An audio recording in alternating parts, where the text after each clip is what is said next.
जय हिंद, बहुत बहुत स्वागत सबों का अपने YouTube चैनल पे।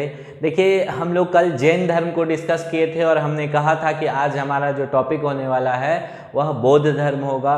तो आज लगभग 50 महत्वपूर्ण प्रश्नों को देखेंगे और आप किसी भी एग्जाम को देने जा रहे हैं ना, तो इस वीडियो को देख करके जाइएगा। एग्जाम में आप धज्जी उड़ा करके आइएगा, इस बात की गारंटी है। चलिए पहला क्वेश्चन लेते हैं। गौतम बुद्ध ने बोध गया में कब सर्वोच्च ज्ञान जिसको बोधि प्राप्त किया था, बताइए कब किया था? सोन सर जल्दी बताइए। 528 ईसा पूर्व। ऑप्शन नंबर डी हो जाएगा। बुद्ध का तात्पर्य क्या होता है? तो देखिए, बुद्ध का तात्पर्य होता है, ऑप्शन एक है प्रबुद्ध व्यक्ति, प्रसिद्ध व्यक्ति, विख्यात व्यक्ति, उपदेशक। तो बुद्ध का तात्पर्य होता है प्रबुद्ध व्यक्ति यानी वाइज पर्सन, इसका हो जाएगा। तीसरा क्वेश्चन लीजिए, निर्वाण का अर्थ क्या है? निर्वाण, ये सुने होंगे, ये सुना सुनाया शब्द है। निर्वाण जो है इसका शब्द होता है समाप्त होना, बुझना, अंतिम, मृत्यु, मोक्ष प्राप्ति, सब इसका अर्थ है। बौद्ध धर्म का मूल सिद्धांत है। तो देखिए, बौद्ध धर्म का ये अति महत्वपूर्ण सवाल है और यह भी अति महत्वपूर्ण सवाल है वर्तमान में बिहार के संदर्भ में सर। तो बौद्ध धर्म का जो मूल सिद्धांत है वह प्रतीत्य समुत्पाद है। ऑप्शन नंबर किसके साथ जाइएगा? बी के साथ जाइएगा। अगला क्वेश्चन लेते हैं। चलिए, उसका तो हो ही चुका है। नेक्स्ट क्वेश्चन, क्वेश्चन नंबर 5 पढ़िए। बौद्ध धर्म के अनुसार जीवन का चरम लक्ष्य यानी अंतिम लक्ष्य क्या होता है? बौद्ध धर्म में जीवन का जो अंतिम लक्ष्य है सर, देखिए, निर्वाण प्राप्ति है, सही बात है। मोक्ष प्राप्ति है, ये भी है। जीवन मरण के चक्र से मुक्त हो जाना यानी उपयुक्त सभी। वैसे भी हम लोग क्या है? बिहारी हैं। उपयुक्त सभी अगर मिल गया तो निश्चित तौर पे टिक कर ही देंगे, छोड़ेंगे नहीं।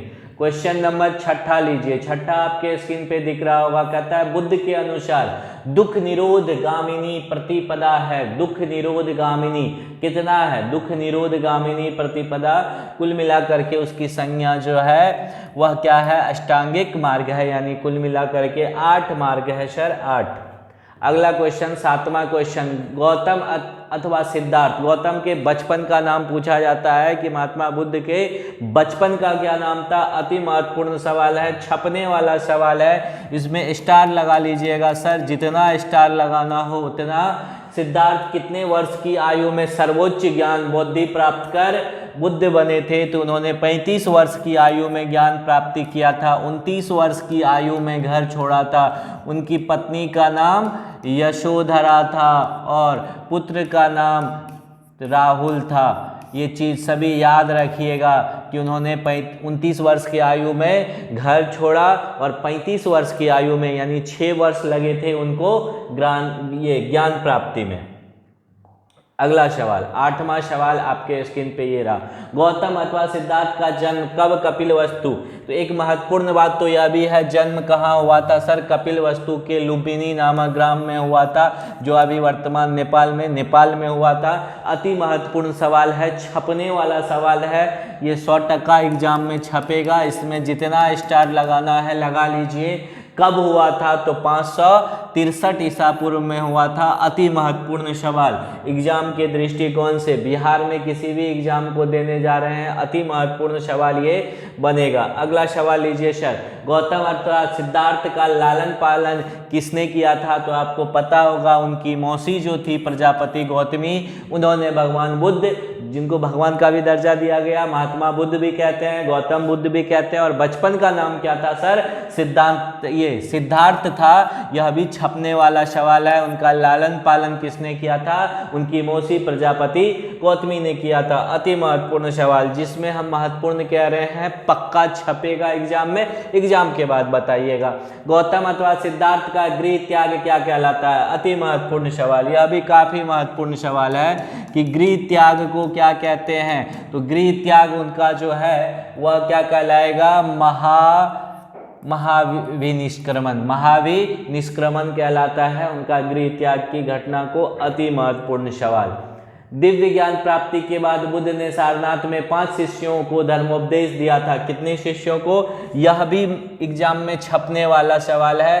पहला उपदेश कहाँ दिया? सारनाथ में। कितने शिष्यों को दिया? 5 शिष्यों को दिया था। इसी के साथ बुद्ध धर्म की स्थापना कब हुई थी? पीछे हम लोग किए थे जब उनको बौद्धि अर्थात ज्ञान की प्राप्ति हुई 528 ईसा पूर्व में, तब बुद्ध परंपरा तभी से शुरू होता है। और इसे कहा जाता है, तो जब पहला उपदेश दिया था उन्होंने सारनाथ में, तो यह क्या कहलाता है? धर्म चक्र प्रवर्तन कहलाता है। धर्म चक्र प्रवर्तन अति महत्वपूर्ण सवाल, एग्जाम में छपने वाला सवाल है।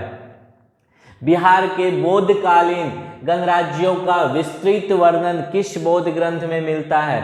बिहार के बौद्धकालीन गणराज्यों का विस्तृत वर्णन बौद्ध के किस बौद्ध ग्रंथ में मिलता है? तो ये इसका आंसर हो जाएगा अंगुत्तर निकाय। ऑप्शन नंबर ए के साथ जाएंगे। किसके साथ जाएंगे? ए के साथ। अति महत्वपूर्ण 50 प्रश्नों को देखने वाले हैं, बड़का क्वेश्चन पढ़िए। बौद्धकालीन मगध सम्राट बिंबिसार 12 नयुत 1,20,000, 12 नयुत मतलब 1,20,000 प्रजाजनों के साथ राजगृह के लट्टीवन उद्यान में बुद्ध के अनुयायी बने थे। यानी पहला इससे एक सवाल यह भी निकलेगा कि बिंबिसार ने किस धर्म को अपनाया था? बौद्ध धर्म को। अति महत्वपूर्ण सवाल, छपने वाला सवाल है, याद रखिएगा। किस धर्म को? बौद्ध धर्म को। और उन्होंने जो बौद्ध धर्म ग्रहण किया था तो कितने अपने अनुयायियों के साथ? 12 नयूत मतलब 1,20,000 अनुयायियों के साथ। कहाँ किया था?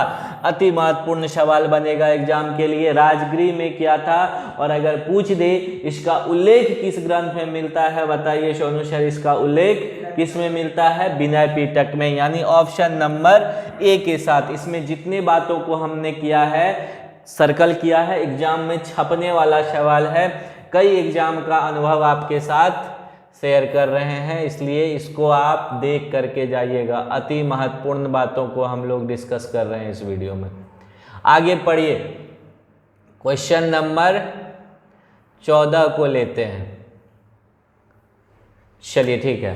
बुद्ध के समकालीन मगध सम्राट, ये भी पूछेगा कि मगध सम्राट बिंबिसार किसके जो है वो समकालीन थे? बिंबिसार, हर्यंक वंश वाले बिंबिसार ने कितने हजार ग्रामों का अधिपति था? मतलब उन पे कितने हजार ग्रामों का शासन था?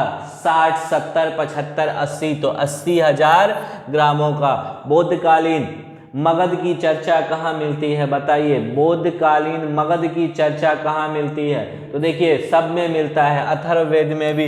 वैसे भी हम बिहारी हैं भैया, बिहारी हैं तो अगर सब दिख जाए तो मारेंगे ही मारेंगे, और जिसमें निगेटिव नहीं है तो उसमें तो 200% टिक लगा दीजिएगा। क्या होगा? इनमें से सभी, इनमें से सभी। ज़्यादा किंतु परंतु में टेंशन नहीं लेना है। क्वेश्चन नंबर 16 देखिए। राजगिरी नगर, पंडव, ये है ये गिंजकुट, व्यवहार, इशिगिली और वेपुल आदि 5 पहाड़ियों से ये सभी पहाड़ी का नाम है। और राजगिरी इन्हीं पहाड़ियों से घिरा हुआ स्थान है। से घिरा होने के कारण बुद्ध काल में गिरिव्रज कहलाता था, मतलब पहाड़ों से घिरा हुआ स्थान। इसका उल्लेख बौद्ध के किस ग्रंथ में मिलता है? तो चलिए ऑप्शन पढ़ लीजिए। शुद्ध निपात की अष्टकथा, अंगुत्तर निकाय, ललित विस्तर या मध्यम निकाय। तो इसका वैसे भी बिहारी है, सबसे बड़ा ऑप्शन जिसमें दिख जाए वही टिक करेंगे। शुद्ध निपात की अष्टकथा। तुक्का भी मारना हो तो सलीके से और तरीके से लगाएंगे, जो 80% सही हो जाए, गलत होने की संभावना कम हो।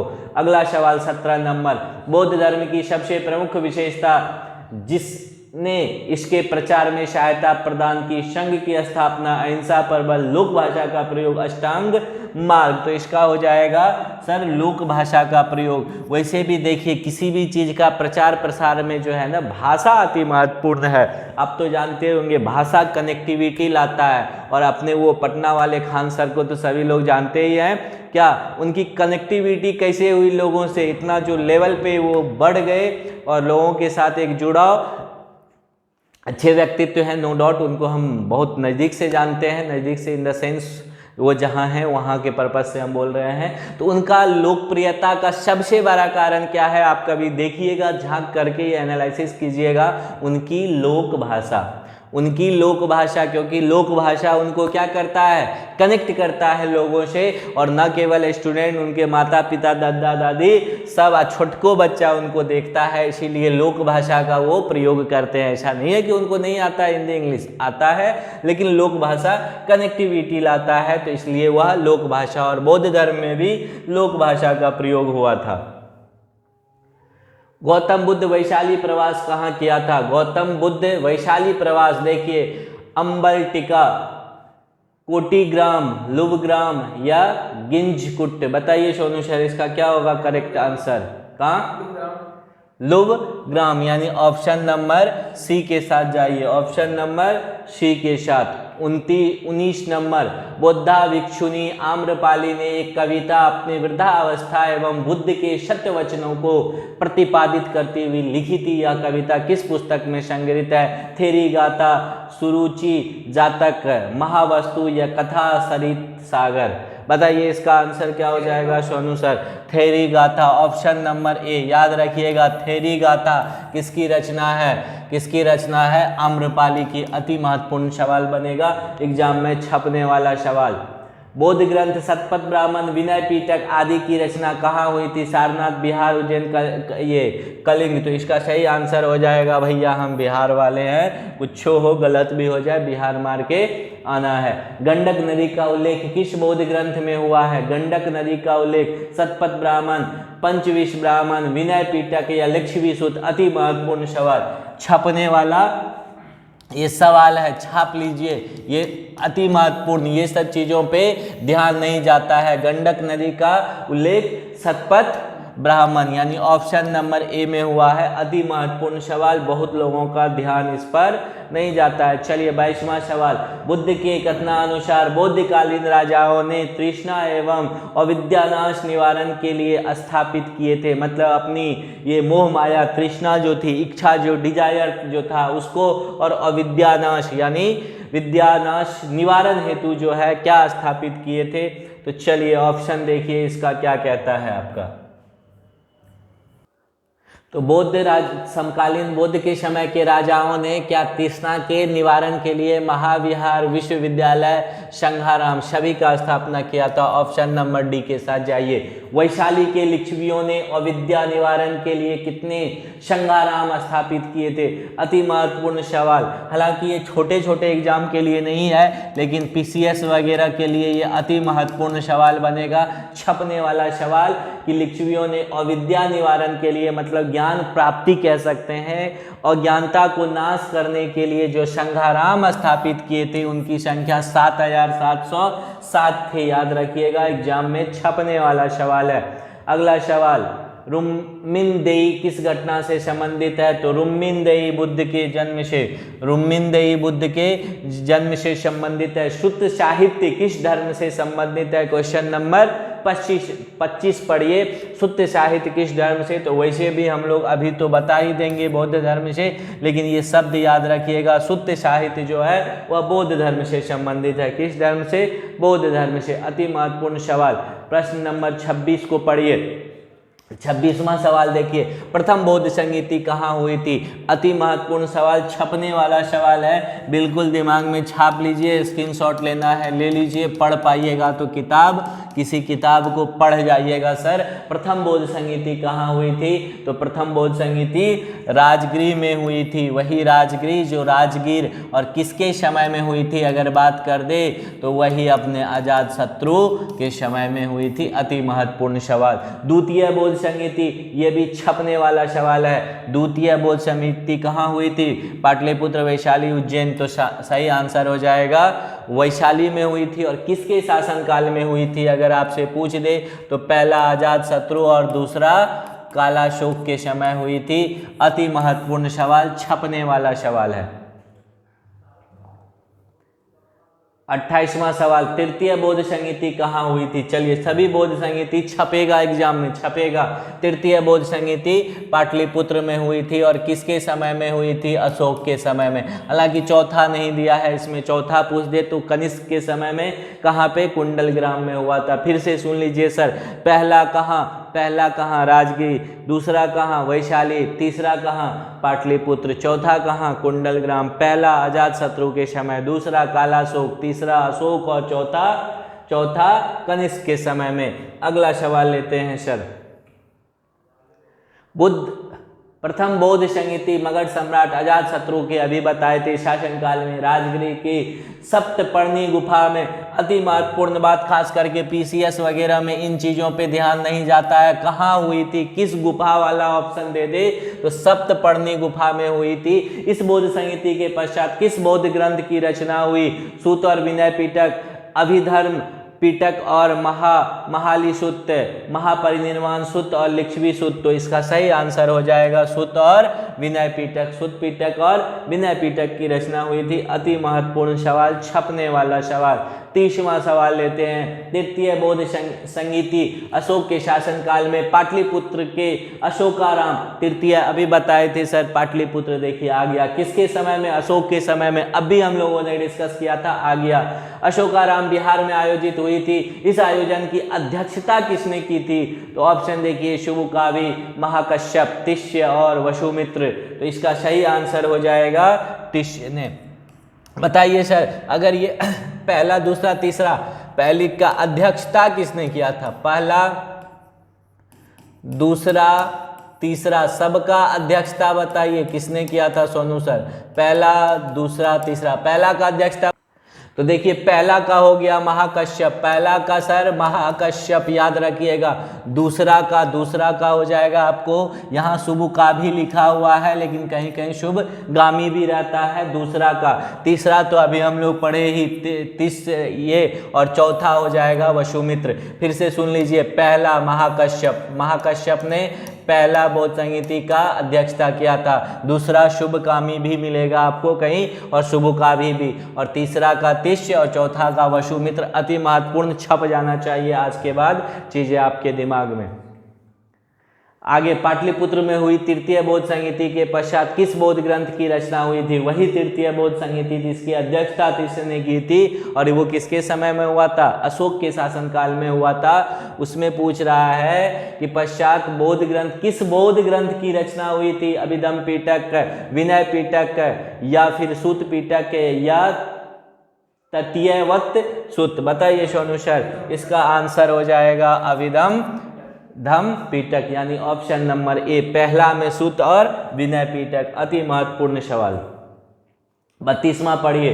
बौद्ध संघ में स्त्रियों के प्रवेश की अनुमति बुद्ध द्वारा कहां पर दी गई थी? पहले बौद्ध धर्म में स्त्रियों का प्रवेश वर्जित था, लेकिन बुद्ध ने कहां दिया बौद्ध धर्म में स्त्रियों को प्रवेश का अनुमति? तो देखिए ऑप्शन पढ़िए, राजगिरी,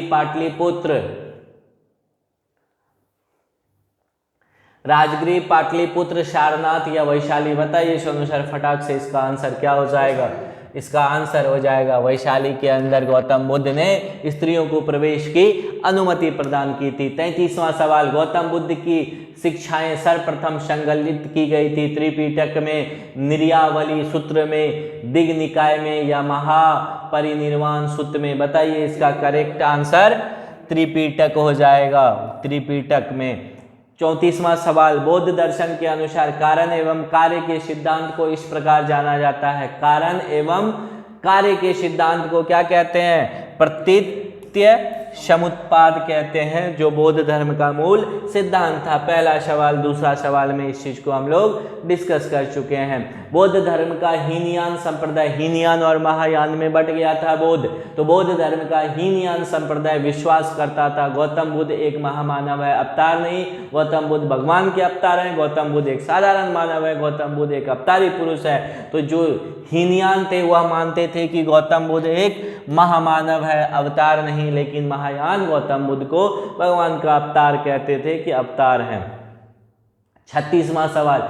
किस बौद्ध ग्रंथ से संघ जीवन के नियम प्राप्त होते हैं? दिग् निकाय, विभाषा शास्त्र, विनय पिटक या अभिधम्म? देखिए जब भी बात हो संघ जीवन के नियम, नियम मतलब जो नियम से रहेगा वो विनय पूर्वक रहेगा, याचना होगा, अर्थात इसका आंसर हो जाएगा विनय पिटक यानी ऑप्शन नंबर सी। बौद्धकालीन अभिलेख किस भाषा में लिखे गए थे? अति महत्वपूर्ण सवाल, जितना इसमें स्टार लगाना है लिख लीजिए, कई एग्जाम में ये धज्जी उड़ा के पूछा हुआ सवाल है। सर बौद्धकालीन अभिलेख किस भाषा में लिखे गए थे? पाली भाषा में। और जैन धर्म में हम लोग पढ़े थे अर्धमगधी, क्योंकि अधिक समय कहाँ बीता था महावीर का? मगध में बीता था। अति महत्वपूर्ण सवाल। 38वां सवाल, वैशाली में हुई द्वितीय बौद्ध संगीति के पश्चात बौद्ध संघ विभक्त हो गया था। वैशाली में जब द्वितीय संगीति हुई थी तो बौद्ध संघ जो है वह ये महासांगिक में ना, इसका आंसर हो जाएगा द्वितीय में, किसमें? फर्स्ट में महायान हीनयान में, और उसके बाद द्वितीय में महासांगिक में बंटवारा हो गया था। अगला सवाल 39वां, बौद्ध धर्म की किस शाखा में अनात्म सिद्धांत एवं पुद्गल को मान्यता दी गई है? सर्वास्तिक में, सैद्धांतिक में, ये वैभाषिक में या शून्यवासिक में? तो इसका ऑप्शन नंबर ए हो जाएगा, इसका ऑप्शन नंबर ए हो जाएगा, सर्वास्तिक में। 39 का ए सही आंसर है। 40वां सवाल पढ़िए, बुद्ध के अनुसार निम्नलिखित में से किसने निर्वाण की प्राप्ति होती है? निरंतर स्थित प्रज्ञ अवस्था में रहना, अष्टांगिक मार्ग का अनुपालन, संन्यास का पालन या स्तूप की पूजा? तो बुद्ध के अनुसार अष्टांगिक मार्ग ही मोक्ष का द्वार है, अष्टांगिक मार्ग ही मोक्ष का द्वार है। सवाल नंबर 41 पढ़िए, अष्टांगिक मार्ग की संकल्पना अंग है दीपवंश के विषय वस्तु का, दिव्य वदान के विषय वस्तु का, महापरिनिर्माण के विषय वस्तु का, या धर्म चक्र परिवर्तन सुत के विषय वस्तु का? ऑप्शन नंबर डी हो जाएगा इसका सही आंसर। कौन सा आंसर हो जाएगा? Option number D. अगला सवाल लेते हैं,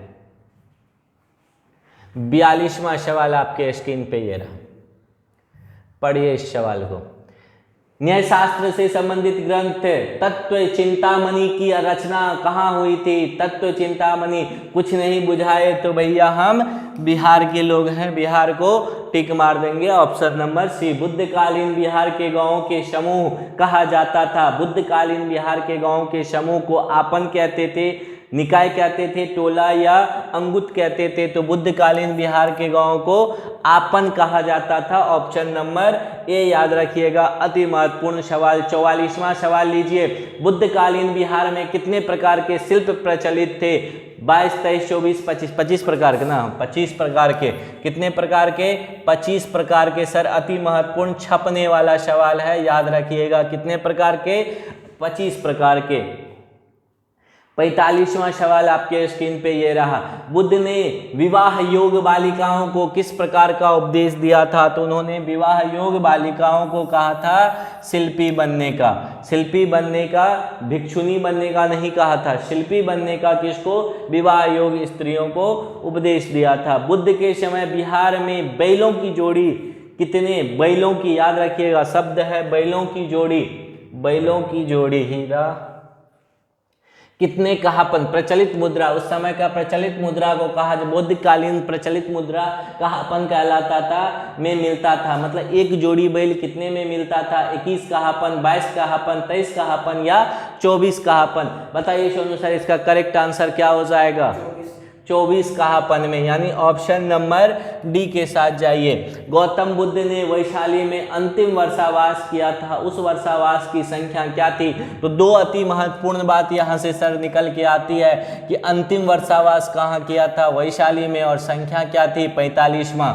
बुद्ध का महापरिनिर्वाण कब हुआ था? यानी बुद्ध की मृत्यु कब हुई थी? बड़े लोगों की बड़ी भाषा, बुद्ध की मृत्यु कब हुई थी? तो 483 ईसा पूर्व में, और पहली बौद्ध संगीति इन्हीं के समय में हुई थी। और दूसरे यानी 483 ईसा पूर्व में पहली बौद्ध संगीति, और दूसरी 383 ईसा पूर्व में, ठीक 100 साल के बाद। चलिए 47वां हो गया, वैशाली में अंतिम प्रवास हुआ था। 45वां 48वां क्वेश्चन हो गया, बुद्ध का मृत्यु 483 ईसा पूर्व में। 49 और 50वां सवाल को देखते हैं। इसी के साथ आज का यह एक बहुत बड़ा मैराथन का अंत होगा। बुद्ध के महापरिनिर्वाण के पश्चात कौन बौद्ध संघ का प्रधान बना था? ऑप्शन है महाकश्यप, तिस्स अजात शत्रु और शुपवाशा। तो इसका करेक्ट आंसर हो जाएगा महाकश्यप। बिहार में हुए बौद्ध संगीतियों के पश्चात कौन सा बौद्ध सिद्धांत का प्रतिपादन हुआ था? ऑप्शन पढ़िए, अष्टांगिक मार्ग का विकास का सिद्धांत, प्रतीत्य, समुत्पाद, आर्य सिद्धांत और निर्वाण सिद्धांत। तो इसका ऑप्शन नंबर बी हो जाएगा ना, ऑप्शन नंबर बी, क्योंकि इनका मूल सिद्धांत ही यही था, प्रतीत्य समुत्पाद। ये 50 अति महत्वपूर्ण सवालों को हम लोगों ने डिस्कस कर लिया। थोड़ा सा सेशन लंबा था, इसीलिए क्वेश्चन ही डिस्कस किए, बहुत डिस्क्रिप्शन पे नहीं गए, लेकिन जो क्वेश्चन डिस्कस किए थे ना हूबहू एग्जाम में छपता है सर। आप भी दिमाग में छाप लीजिए, मन हो तो स्क्रीनशॉट ले लीजिएगा, और प्लीज़ अच्छा लगा हो तो शेयर कीजिए, और नीचे जो लाइक वाला बटन रहता है ना उसको दबा दीजिए। सब्सक्राइब नहीं किए हैं तो प्लीज़ चैनल को सब्सक्राइब करके हमें अपना भरपूर प्यार और सपोर्ट दीजिए, ताकि एक और लोग आगे बढ़ेंगे तो कुछ ना कुछ बेहतर होगा, समाज का भला होगा। मिलते हैं पुनः, बहुत बहुत धन्यवाद।